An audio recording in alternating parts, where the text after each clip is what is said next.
A very warm welcome to the show. Now, 100 million naira. Yes, that's how much a presidential interest and nomination for the Governing All Progressives Congress costs. Now, for women, the forms are completely free. Arise correspondent in the Amogo was at the party's National Executive Committee meeting where some of these decisions were taken, and he brings us details of all of those decisions made by the National Executive Committee of the APC. At this 11th National Executive Committee meeting of the All Progressives Congress, and the first under the chairmanship of the Senator Abdullahi Adamu-led National Working Committee of the party, critical decisions on the cost of nomination forms, mode of party primaries, and the devolution of powers of the NEC to the NWC for a period of 90 days are at the top of the agenda.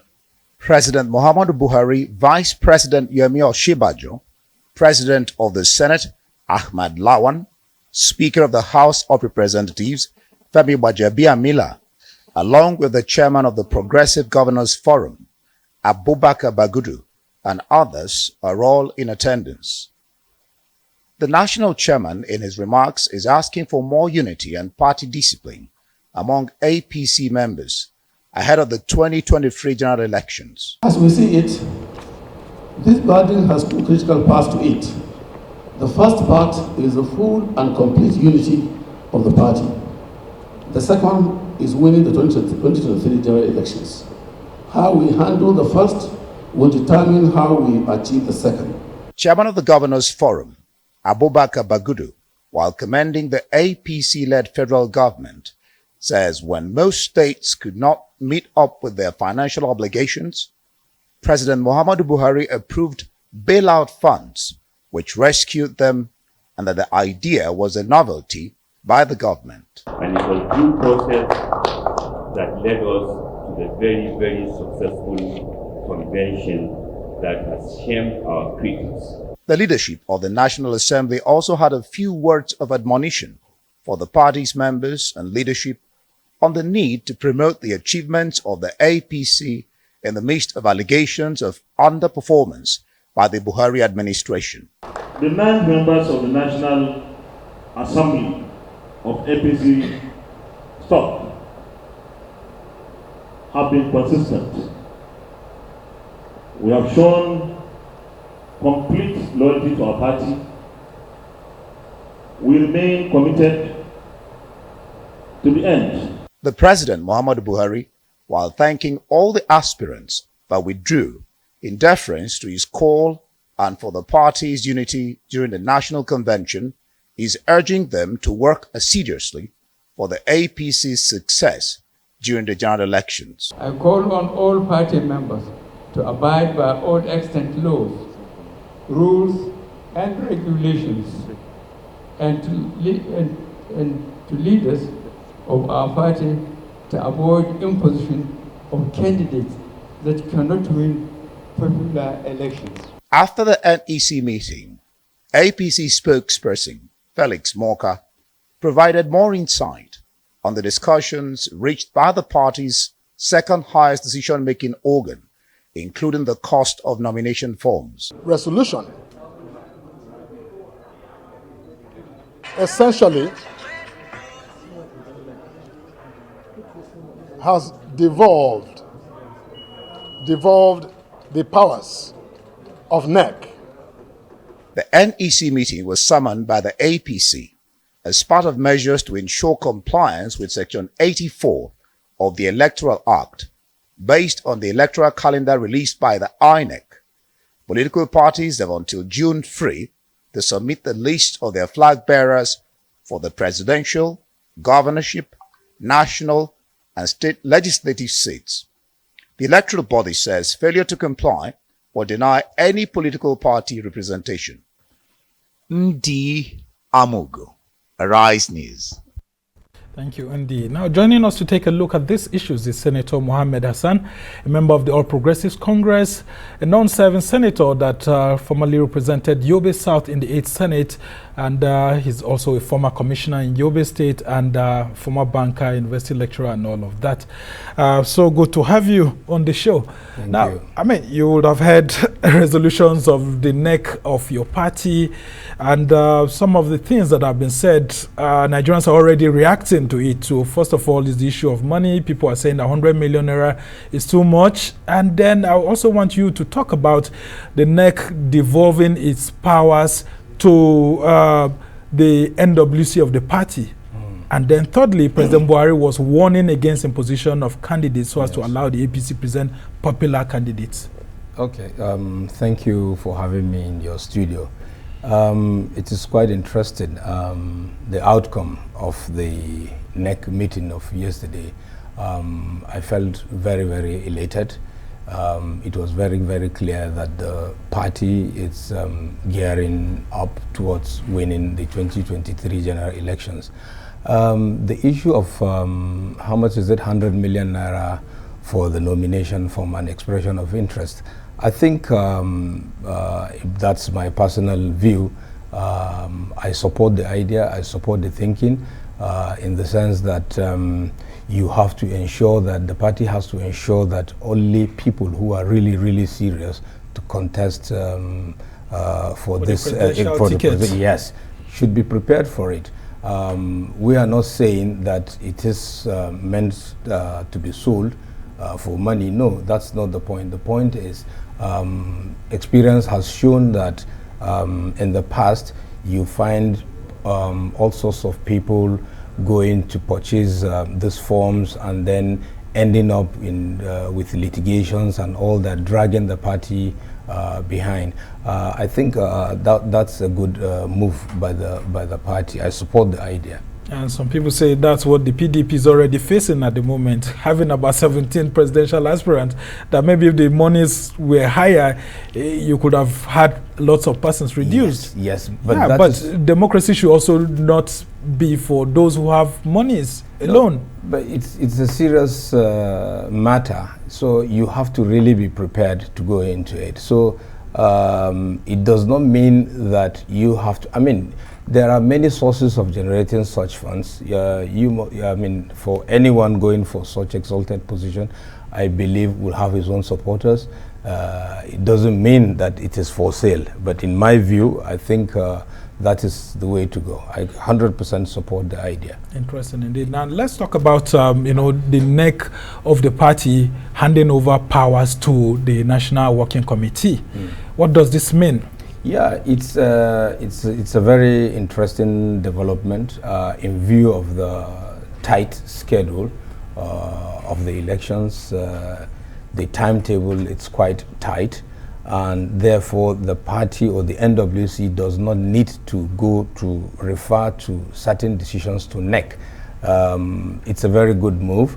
The party, especially the requirement by NEC to be filing 21-day notice before holding NEC, yes, and all of even that. The 3 days notice that you need to give, I mean the emergency one before convening, and you need to publicize your invitations to members of NEC and all that. I think there will be, we're getting to a time where certain critical decisions will have to be taken.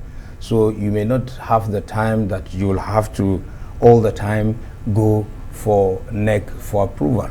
So that will help NWC be able to achieve its set objectives, and especially the timetable, to be able to achieve those targets that they have set for themselves. And President Buhari's admonition to the Abdullahi Adamu-led National Working Committee: make sure you don't impose candidates on party, allow popular candidates to win so that APC will win the elections all through. Yes. What do you make of that? And that is the bane of our politics today, you know, imposition, impunity and all that. So it's that too will help to redirect and rejuvenate the party in such a way that it will be properly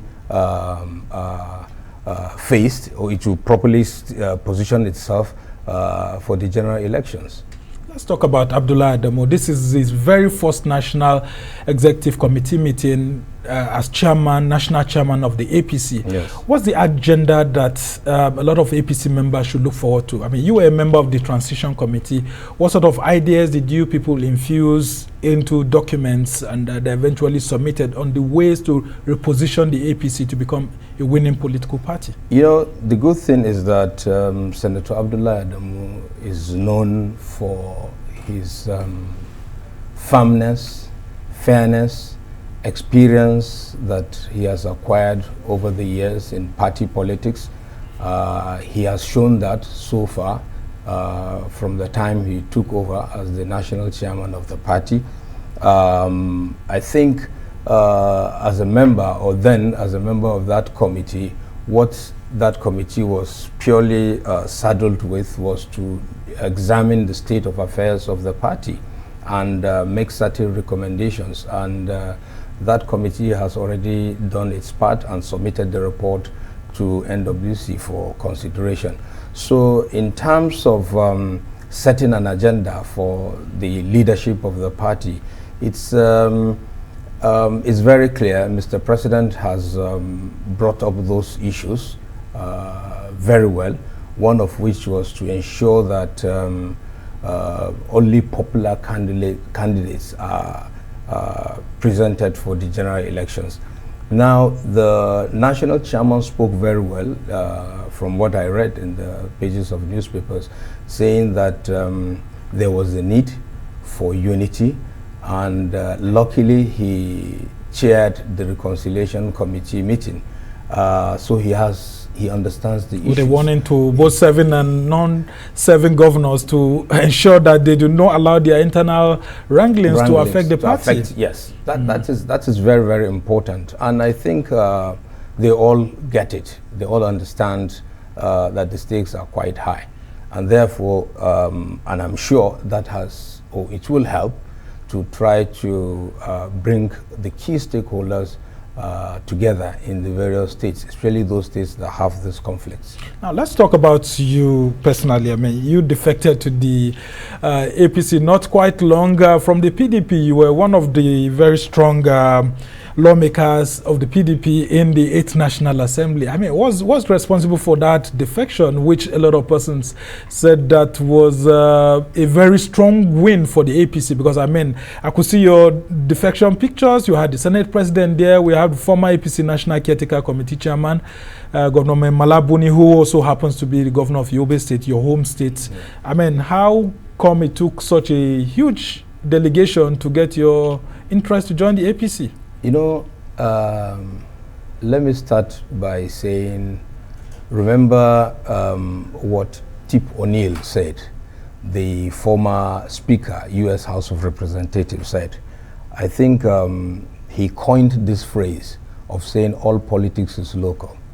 That principle really worked for me. That principle says, the success of every politician is tied to his ability to understand the issues of his constituents and not the mundane or the intangible issues. I mean, for you to be able to be successful, you should be able to tie those issues that directly affect or concern those constituents with the national issues. So I found that really, really working for me. You know the history of the politics in Yobe.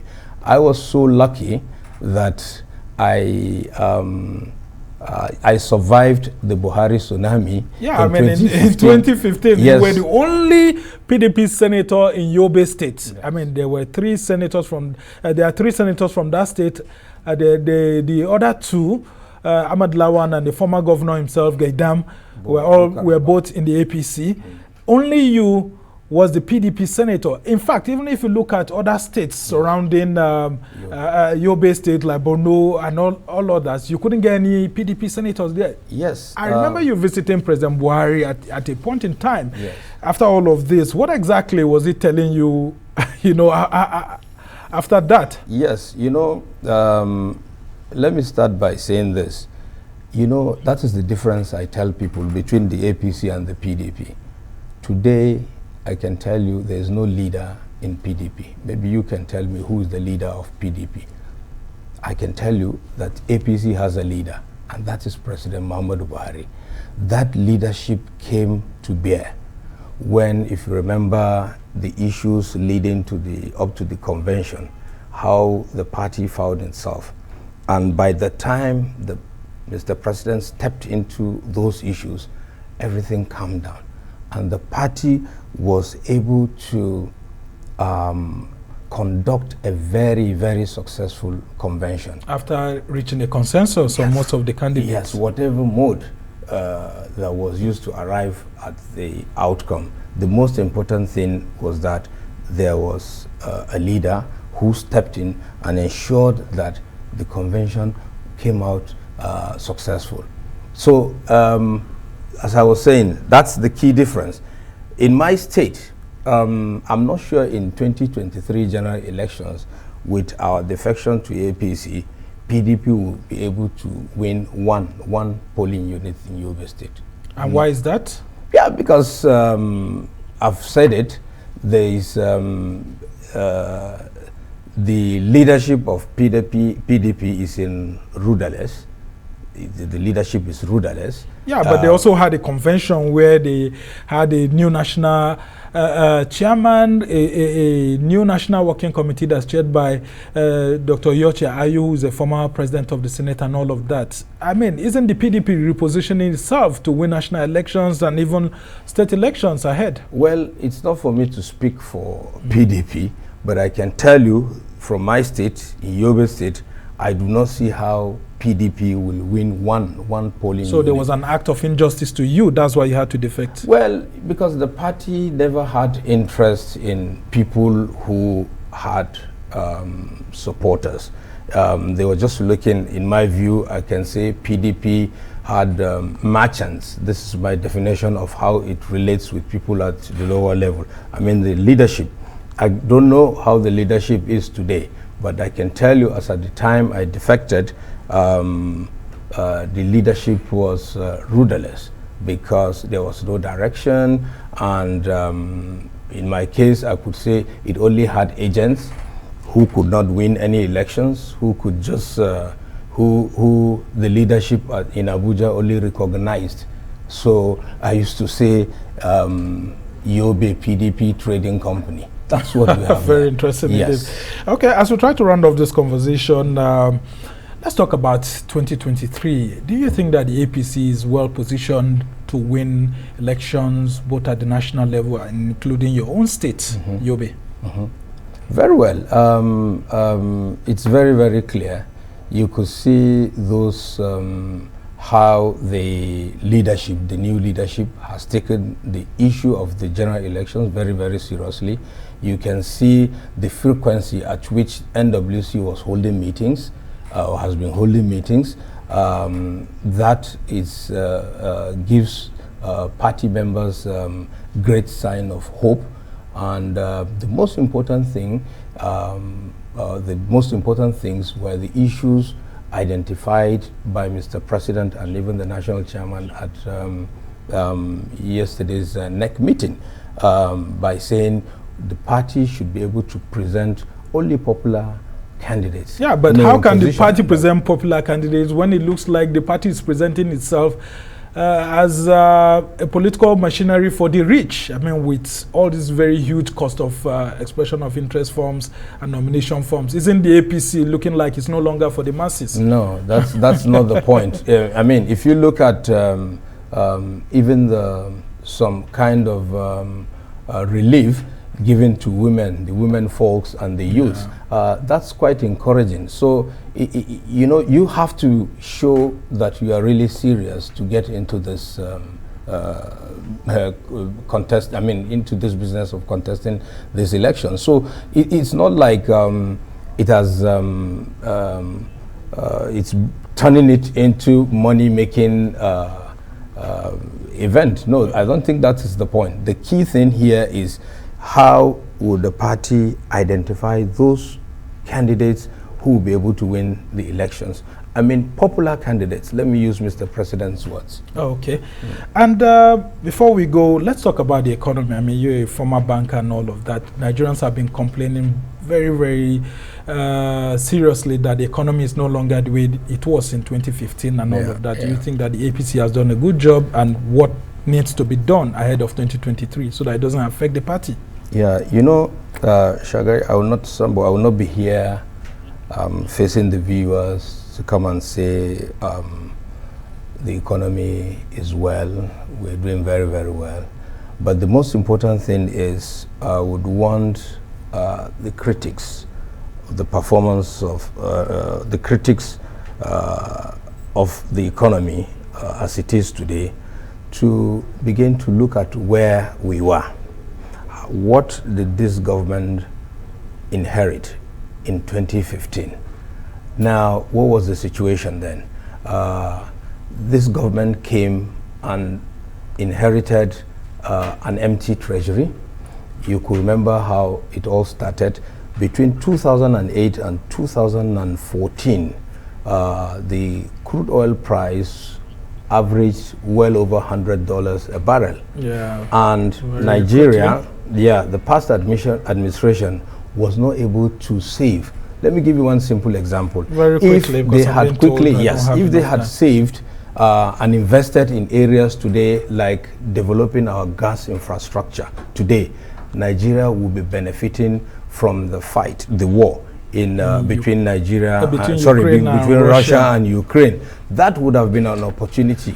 Okay. I must thank you so much, Senator Mohammed Hassan is a former federal lawmaker from Yobe State and a member of the All Progressives Congress. He just defected to the party and has been given lots of responsibilities already. We just wish you well. But are you contesting, yes or no? Well, that will be decided by my constituents. All right. We can only wish you well. Thank you so much for being on the show.